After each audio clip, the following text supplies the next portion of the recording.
Bonjour les amis et bienvenue dans une nouvelle vidéo consacrée à l'actualité de l'Olympique Lyonnais. On est le samedi 18 juin 2022, il fait très chaud donc restez à l'abri, prenez soin de vous et hydratez-vous. La première info, alors c'est une info quand même qui a surpris énormément de personnes, la prolongation jusqu'en 2025 de Thiago Mendes. Alors ça faut vraiment... avouez qu'on ne s'y attendait pas. Thiago Mendes, c'est vraiment un joueur qui n'est pas très apprécié par les supporters, notamment depuis l'été dernier où il avait fait campagne pour absolument quitter l'Olympique Lyonnais, pour aussi, on va dire, sa propension à fréquenter les boîtes de nuit lyonnaises et donc un certain manque de sérieux. Et puis bon, ses performances sur le terrain qui sont très très très lointaines de ce qu'il avait pu faire à Lille. Rappelons quand même qu'on l'a recruté pour une somme extrêmement élevée, 25 millions si je me souviens bien, et il faut bien reconnaître qu'il n'a pas été à la hauteur des attentes. Surtout au milieu de terrain, où a priori c'est là qu'on l'attendait. Il faut se souvenir, à Lille, vraiment, il fait une dernière saison là-bas vraiment impressionnante. Mais à Lyon, il n'a jamais pu répéter ce type de performance. Néanmoins, en fin de saison, Peter Bosz, faute de combattants, a décidé de l'aligner en défense centrale. Et après quelques matchs, on va dire K1, KA, avec des erreurs de placement, des fautes bêtes, etc., il faut bien reconnaître qu'il a terminé la saison de manière plutôt convaincante.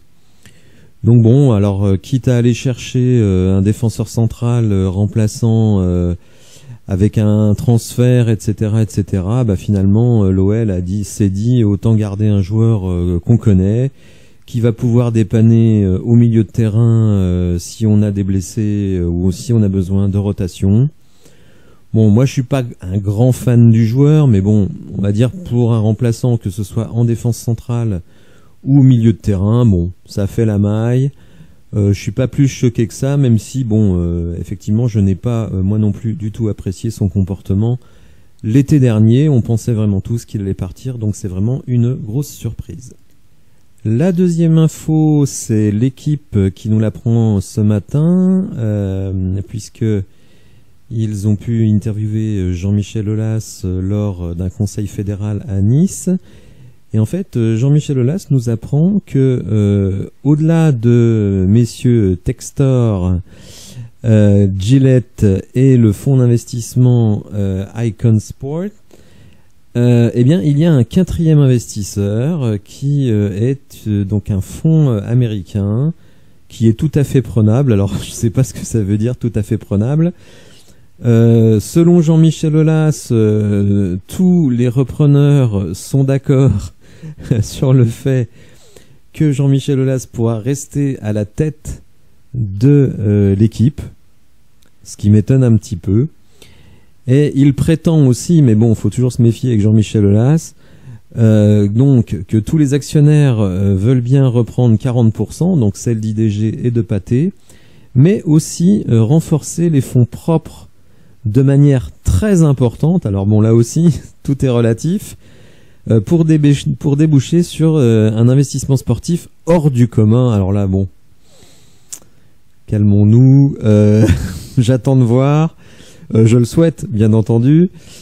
Mais bon, quand on voit les premiers mouvements de l'OL qui sont essentiellement des prolongations, un joueur qui revient gratuitement, un Le Penant qui coûte 5-6 millions et qu'on chipote sur Tyrell, le Malacia, le jeune latéral gauche hollandais, on est quand même loin de ce qui est présenté ici. Après, bon, on jugera au résultat. Bon, en tout cas, voilà, il y a 4 offres et évidemment, ça va bouger.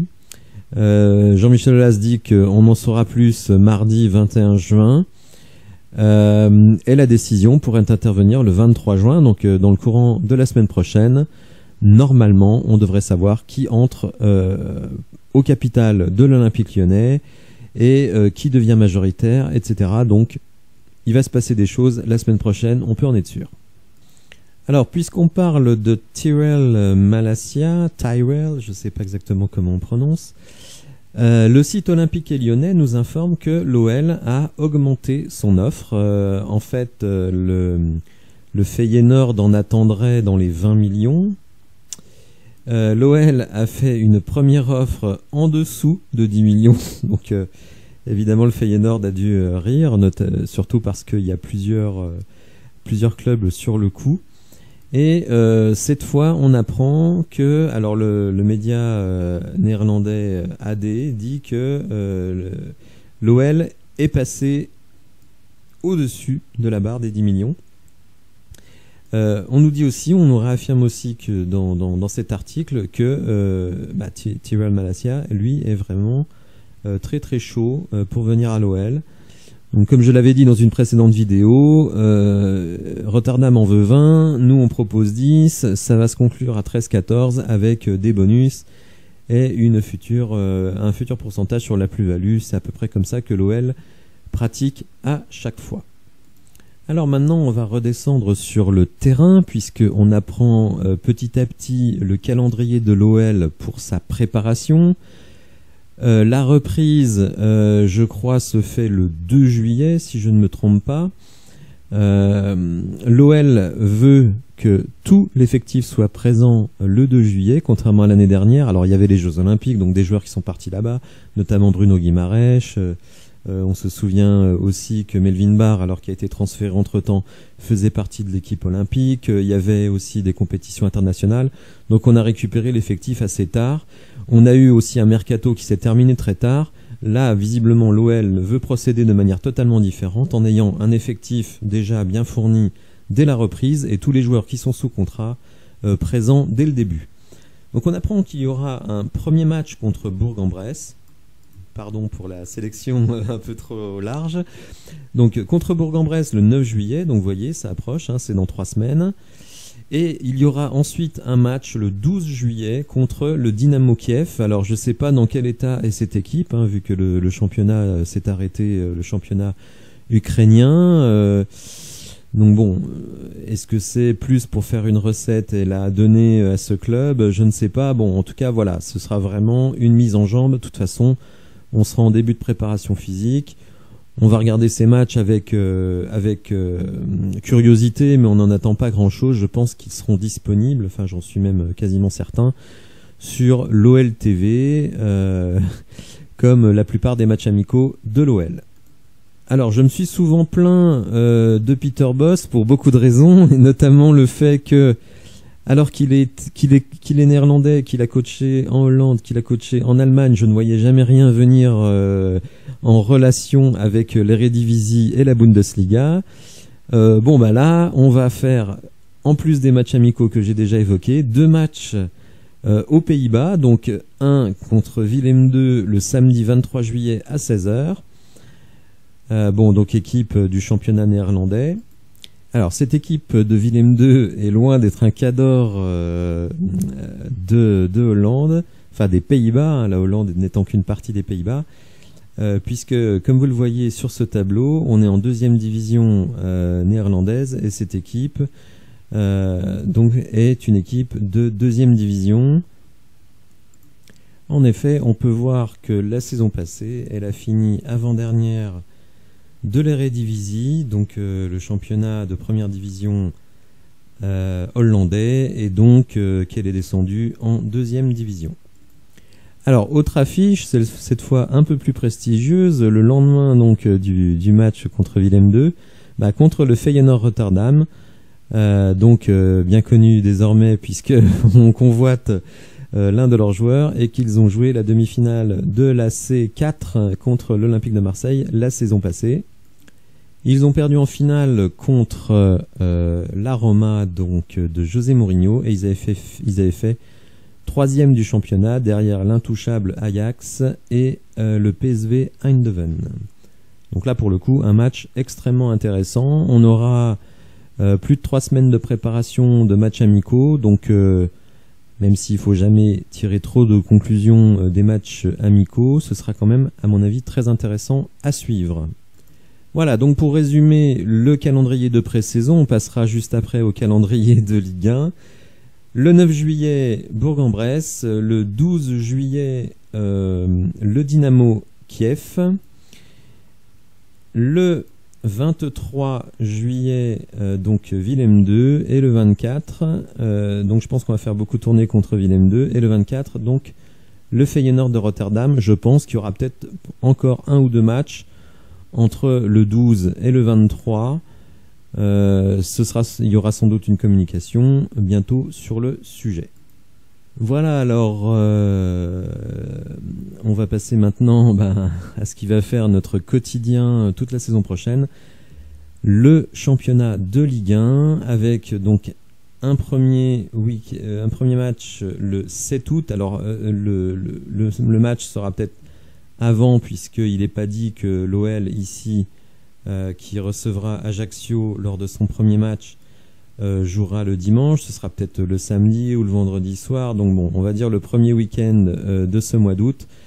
L'OL démarrera face à un promu, Ajaccio. Et vous allez voir d'ailleurs que tout le début de championnat de l'OL est extraordinairement intéressant, puisqu'on va jouer des équipes très moyennes sur les 6 premières journées, et ensuite 2 énormes matchs jusqu'à la première trêve internationale. Et selon moi, mais ça ce n'est que mon avis, je pense qu'après 8 matchs de championnat, si l'OL ne caracole pas en tête du championnat, vous allez voir pourquoi je dis caracoler, parce que sur les 6 premiers matchs, normalement on doit faire quasiment carton plein. Je veux bien qu'on laisse un ou deux matchs nuls par-ci par-là, mais sinon on ne doit voir que des victoires.